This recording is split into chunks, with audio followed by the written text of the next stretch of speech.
Welcome back to Chika Chika with Tambakol. Samahan po ninyo muli ako ngayong gabi sa pagchichika-chikahan sa isang issue na mainit.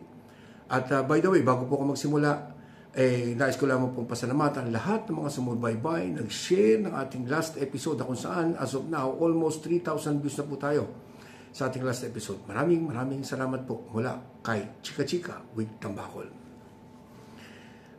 Siguro naman nakita niyo na, napanood na ninyo sa social media at saka sa mga mainstream media yung ginawang statement ng natatangi at nag-iisang ex-president ng Pilipinas na si Rodrigo Roa Duterte, na kung sinabi niya na papatay tayo ng 15 senador para sure na makapasok ang 9 candidates ng PDP laban.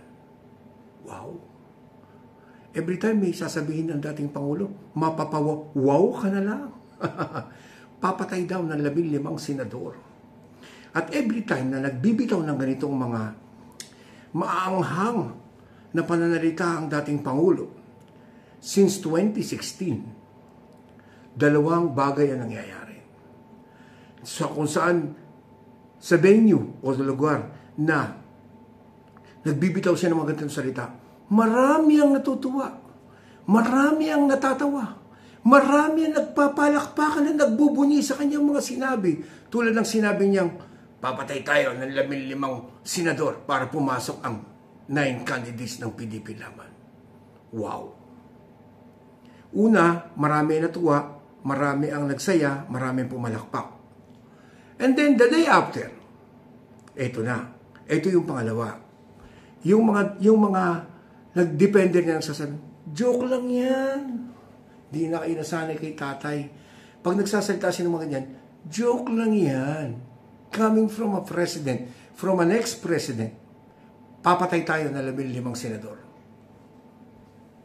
Hindi na bago ang mga gawain ganito. In fact, bago pa siya kumandidato noong 2015, sinabi na natin kung anong uri, anong klaseng pagkatao meron si Rodrigo Roa Duterte na hindi akma sa kultura at ikangay bilang isang katolikong bansa na Pilipinas. Pero hindi nakinig eh. Diba? From 2016 to 2022, pinuno tayo ng mga pananalitang hindi akma sa ating mga pagkatao bilang mamayang Pilipino. Hindi akma sa ating kultura, sa ating kinasanayan, sa ating pamilya. Tandaan niyo pa ba yung mga sinabi ni Duterte? Magbabanggit tayo ng ilan. Marami. Hundreds of statements na talagang nakakapanibago sa isang leader, pinakamataas na leader ng bansa noong 2016 to 2022. Noong dumating ang Santo Papa, nag-cause ng traffic, ano sabi niya? Putang ina mo, Papa, umuwi ka na sa Roma. Umuwi ka na sa Vaticano. Putang ina ka. Yung pong sinasabi kong mga salita, binitawan po niya yan. Yan po ay mga recorded na, ha? Mga recorded po yan. Tapos, tanda pa ninyo yung sinabi niyang, nagalit siya sa simbahan, sabi niya, your God is stupid. Ba, stupido daw ang Diyos natin mga Katoliko. Stupido daw ang Diyos natin mga Kristiyano. Si Jesu Cristo. Siyempre, tulad din ng nangyari nung isang araw, na andyan yung mga panatiko, mga pinanindigan ng pagiging bobo at tanga, pinanindigan na, hindi na kayo nasanay, nagbibiro na sa tatay. Joke only lang yan. Minura yung Panginoon na sinasamba natin. Panginoon na buhay natin ever since na tayo pinanganak. Ang ating Panginoon Hesus Kristo, minura ang simbahan. Minura ang Panginoon. Pero patuloy pinagtanggol ng mga zombies na DDS. At patuloy din nilang ginagawa yung pagsamba sa simbahan na ininsulto ng kanilang idolo. Patuloy nilang sineselebra ang pagiging Katoliko, sumisimba tuwing linggo, nakikinig ng homilya ng pare, sineselebrate ang Christmas, ang araw ng kapanganakan na sinabi ng kanilang tatay digong na, your God is stupid. At in connection sa religion, Nagbitaw din siya ng panalita noon sa laki ng galit niya sa mga kaparian na tumutulig sa kanyang diktatorya noong panahon na yun. Ano sabi niya? Sana ma-hold up kayo at patayin kayo sa kalsada. Kayo mga kaparian. Lahat po yan na-recorded. Hindi po tayo pwede magbitaw dito ng mga bagay na hindi niya talaga ginawa. Dahil hindi naman tayo fake news vlogger. Ha? Marami pang kabastusan, lalo na sa mga kababaihan. Ano sabi niya noon sa statement niya na, sabi niya, yung mga NPA na kababaihan, yung mga rebelde yan, hulihin yan. At pag nahuli yan ng buhay, lagay ng barrel ng Armalite sa kanilang mga ari. Oh! Pero okay lang.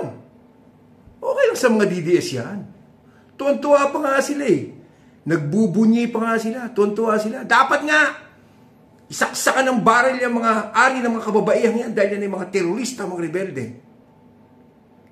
Okay lang sa kanila kahit sila yung mga babae, kahit sila yung mga nanay, kahit sila yung mga ina, mga lola. Okay lang sa kanila yun. Kahit na binalahura at binastos ni Duterte ang kababaihan. Meron pang isang kwento si tatay nun. Tatanda niya, sabi niya na yun daw kanilang kasambahay, which is maid. Habang natutulog, pinasok daw niya yung daliri doon sa loob ng panty nung kanilang kasambahay. Tawa na naman ang mga DDS. Tuntuwa na naman. Ha? Kilig na kilig sa mga kabastusan. Kilig na kilig sa mga jokes daw. Ano pa talaga ang totoo? Ano ang joke sa mga sinabi at sinasabi pa at sasabihin pa ni Tatay Digong? Ha? Marami siyang sinabi. Nung sinabi niyang babaha ng bangkay. Kill, kill, kill. Uubusin ko kayo. Nangyari yan. Di ba? Mahigit 35,000 Pilipino ang pinatay na para mga pusa at daga through Tokhang from 2016 to 2022. Meron pang isa yung statement na sinabi niya na kung saan sa isang pagpupulong, sinabi niya na kayo mga COA, yung mga commission on audit na nandun during the meeting, ipapakidnap ko kayo. Ha? Ipapakidnap. Kaya natakot na yung mga COA eh. Kita mo? Nagkaroon sila ng takot. Nagkaroon sila, talagang tinataniman ka ng takot. Ang estilo ni Duterte noong 2016 to 2022, magtanim ng takot para magawa niya lahat ng gusto niya. Lahat ng kawalanghiyaan, korupsyon, pagpatay, pagnanakaw, pananamantala, ay magawa niya sa pamamagitan ng pagtatanim ng takot sa isipan ng mga ordinaryong mamamayang Pilipino.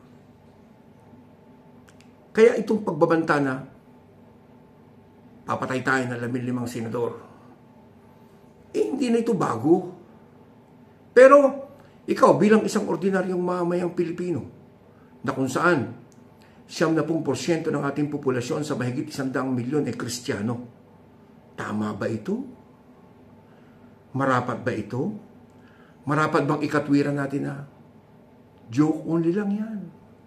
Masanay na kayo kay tatay. Pwede mo bang sabihin sa iyong mga anak, sa iyong mga apo, na joke lang yan. Lahat na sinasabi ni Tatay Digong ay joke. Yung kanyang mga pagmumura sa Santo Papa, pagmumura sa mga pari, pagmumura sa Panginoon, sa simbahan, pag-aalipusta sa mga kababaihan, sa pagkatao ng mga kababaihan, yung ginawa niya kay Laila de Lima, yung ginawa niya kay kay Leni Robredo, ginawa niya kay Risa Ontiveros, at marami pang ibang kababaihan na nilalabanan ang kanyang kabastusan, ang kanyang uri ng pamumulitika at pagiging leader ng bansa. Pwede mo bang sabihin sa mga susunod pang henerasyon na tama lang ang ginawa ni Tatay Digong? At tama lang ang ginawa mo na ipagtanggol ang kanyang mga ginawa? At tama lang ang ginawa mo na pumalakpak at tumawa ka? Tama ba? Ikaw bilang isang ama, ako bilang isang ama, at ngayon ay lolo na, hindi ko kayang sikmurain na magpatuloy pa ang mga ganito. Marapat lamang na matuldukan na ito. Pagbayarin siya sa kanyang mga ginawa. Yung mga kabastusang asal na yan, yung mga pagbabantang yan, dapat nang matigil yan. Sapagkat magiging tama ito sa isipan at kultura ng mga susunod pang henerasyon. Ang pagiging abusado, mapagbanta, bastos, walang pagrespeto sa mga kababaihan, sa relihiyon, sa Panginoon, sa mga leader, lalo tigit sa mga ordinaryong mamayang Pilipino. Marapat ng kumilos yung mga dapat magsampa ng kaso. At dapat na rin tanggalan ito ng lisensya bilang isang abogado. Dahil yung mga asal na ganyan, hindi dapat yan inaasal ng isang abogado. Dapat na tanggalan niya ng lisensya. Dapat na yung i-disbar. So, sa Korte Suprema, na kung saan may nagsampa ng disbarment sa tatay na ito ng mga Dutertans, abay, gawan niyo na, aksinan niyo na ito. Ha? Para bago tumuwid ang paa nito, maintindihan niya kung ano yung mga pinaggagawa niya. Ha? So, sa mga kababayan kong Pilipino, sana lang, yung mga hinimay nating pinagagawa niya, kulang pa yun, ha? At yung mga ginawa niya ngayon, at magagawin pa niya sa mga susunod na araw dahil campaign period ngayon, sana maging basihan ninyo ito, ha? Kung anong uri at klase ng mga kandidato merong inihahain sa ating si Rodrigo Roa Duterte through PDP Laban at mga local candidates nila. So kung anong klase ng pagkatao, kung anong klase ng kilos at pananalita meron si Rodrigo Roa Duterte, ganun din yung mga kandidato niya. Wala kang aasahan na moralidad, pagrespeto sa karapatang pantao, pagrespeto sa pagkatao mo, ikaw, ako, tayong lahat. Sa ating mga anak, sa ating mga magulang, sa ating mga apo, mga pamangkin. Ang tanging bagay lamang na pinahalagan niya at nila ay yung mga sarili nilang interes. Ang kapakanan na maisalba at huwag silang magbayad sa mga kasalanan ginawa nila sa bayan. So hanggang dito na lamang po muna. Hanggang sa mga susunod na episode. Muli po, ang ating hiling, please like and share ng ating mga episode. Mga tinatalakay dito sa Chika Chika with Tambakol.